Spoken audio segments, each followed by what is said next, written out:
गोपियों का प्रेम का पनारा निकला, उद्धव जी बोने हो गए, छोटे हो गए।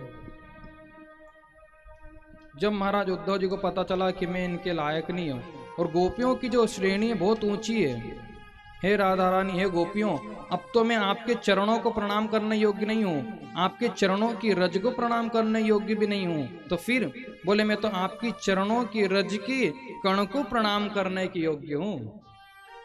मेरी इतनी सामर्थ्य नहीं कि आपके चरण की रज को प्रणाम कर लूं। ये वृंदावन की महिमा, ये गोपियों की महिमा। लेकिन एक निवेदन करना चाहता हूं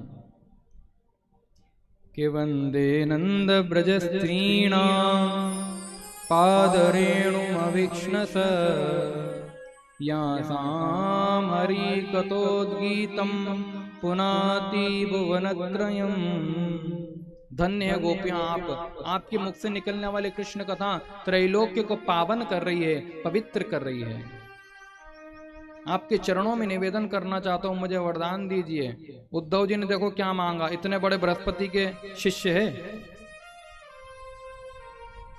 क्या मांग रहे गोपियों से कि आसामहो चरण रेणुज श्यामहं श्याम वृंदावने किमपि गुल्मलतौ सधीना या दुश्चजं स्वजनमाय पतिं च हित्वा भेजुर्मुकुन्द पदवीं श्रुतिभिर्विमृग्या। बोले अब तो एक ही आशा है, आसामहो चरण रेणुज श्यामहं श्याम। क्या आशा है? बोले वृंदावने में किमपि गुल्मलतौ सधीनाम, वृंदावन को कोई कीट पतंग बना दो, कोई पशु पक्षी बना दो, कोई वृक्ष बना दो, कोई तिनका बना दो, लेकिन ब्रज में मेरा जन्म हो जाए, इतनी कृपा करो। गोपियों ने भक्ति का वरदान दिया। उद्धव जी भगवान से मिलने गए, खूब खड़ी खोटी सुनाई, कैसे रह लेते हो ब्रज के बिना। भगवान मुस्कुरा करके कहने लगे एक बार आंख बंद करो। जैसे उद्धव जी ने आंख बंद करी, भगवान ने कहा खोलो। तो जैसी उद्धव जी ने आंख खोली ना महाराज, तो सामने कृष्ण के सिंहासन पर श्री राधा रानी महाराज कंधे पर अपने मुखारविंद को स्थापित करके और बैठी महाराज। लाखों गोपियां जो ब्रजमंडल में है, कहते हैं उसी महल में उसी वक्त मथुरा में प्रकट हो गई। बोले बाल कृष्ण लाल की। ये बताने के लिए कि उद्धव तुम केवल ज्ञानी थे, भक्त नहीं थे।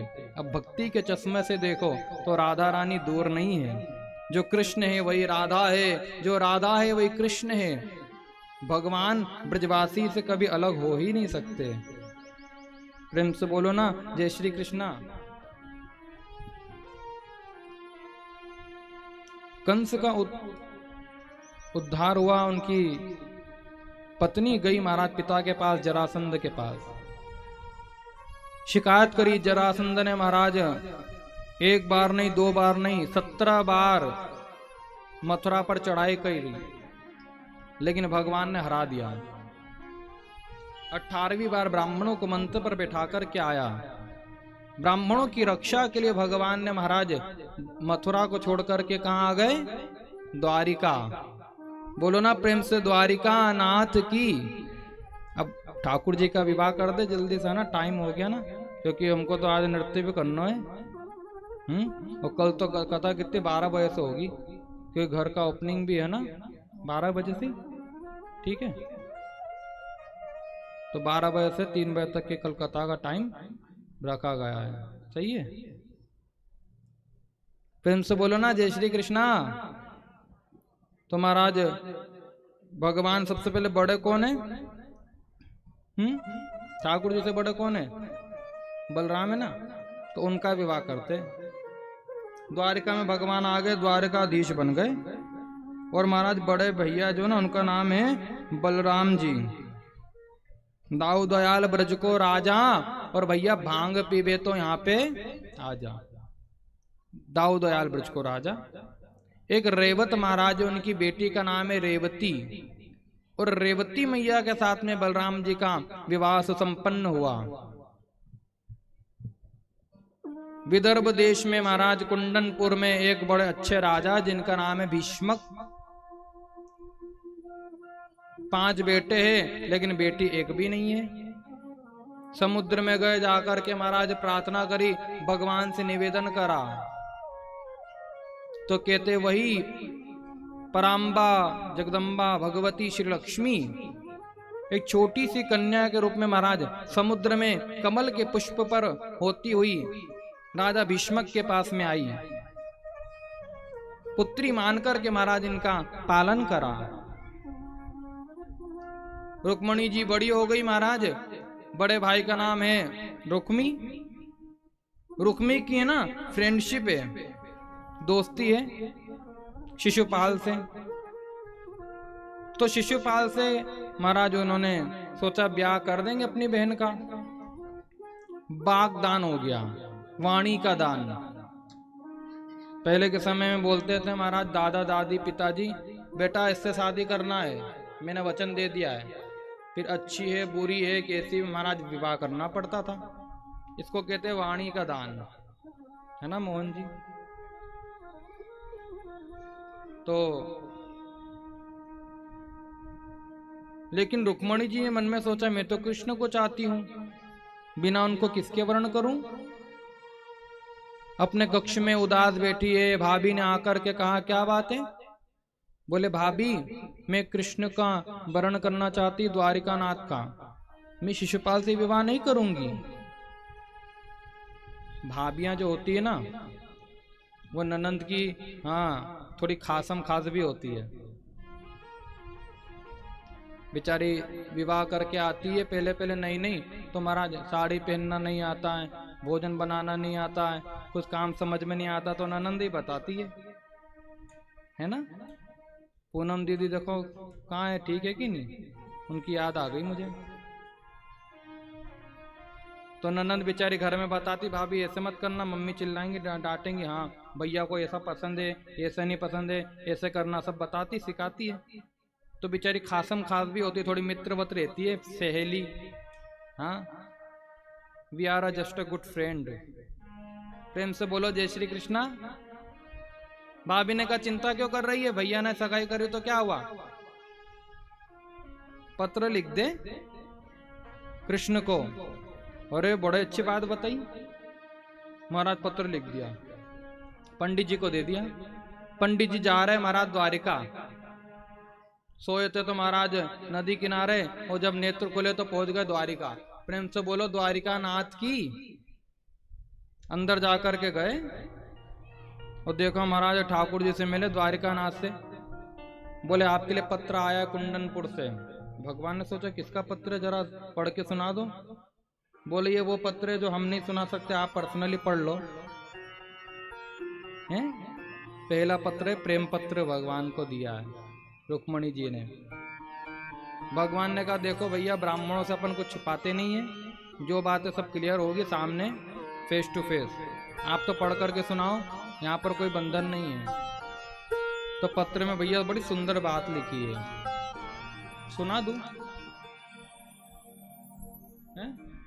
किस किस की इच्छा सुनने की? शर्म नहीं आती किसी के प्रेम पत्र सुनते हुए? प्रेम पत्र सुनने की बात करो और मुझे करो पढ़ने के लिए। चलो पढ़ लेते हैं, भगवान ने क्षमा कर देंगे। तो महाराज पत्र में बड़ी सुंदर बात लिखी है कि श्रुत्वा गुणान् भुवन सुंदर शृण्वतान्ते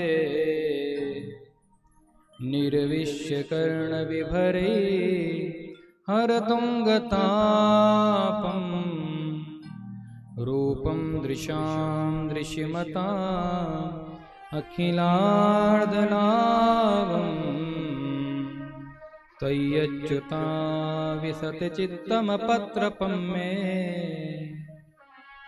बोले श्रुत्वा गुणान भुवन सुंदर, हे भगवान मैंने आपके गुणानुवादों को सुना है और आपको पति रूप में वर्ण करा है।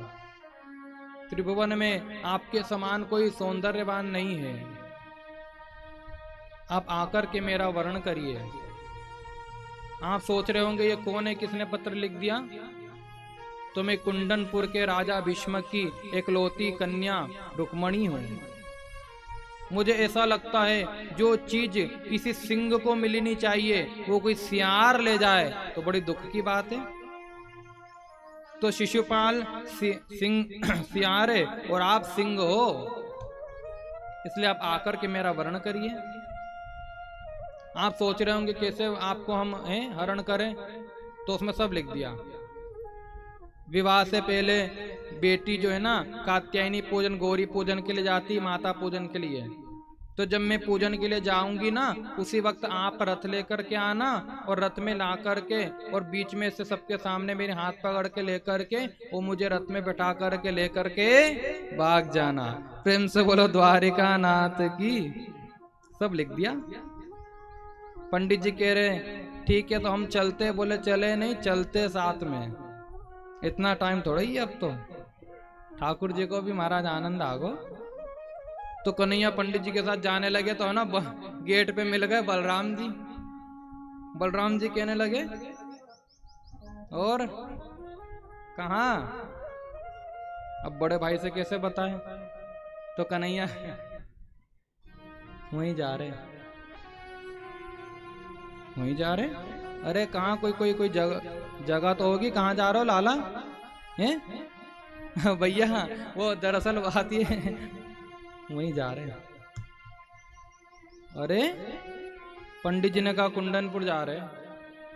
ओ बलराम जी को याद आ गया, अरे वहां तो रुक्मणी का विवाह उत्सव हो रहा है, स्वयंवर रखा है।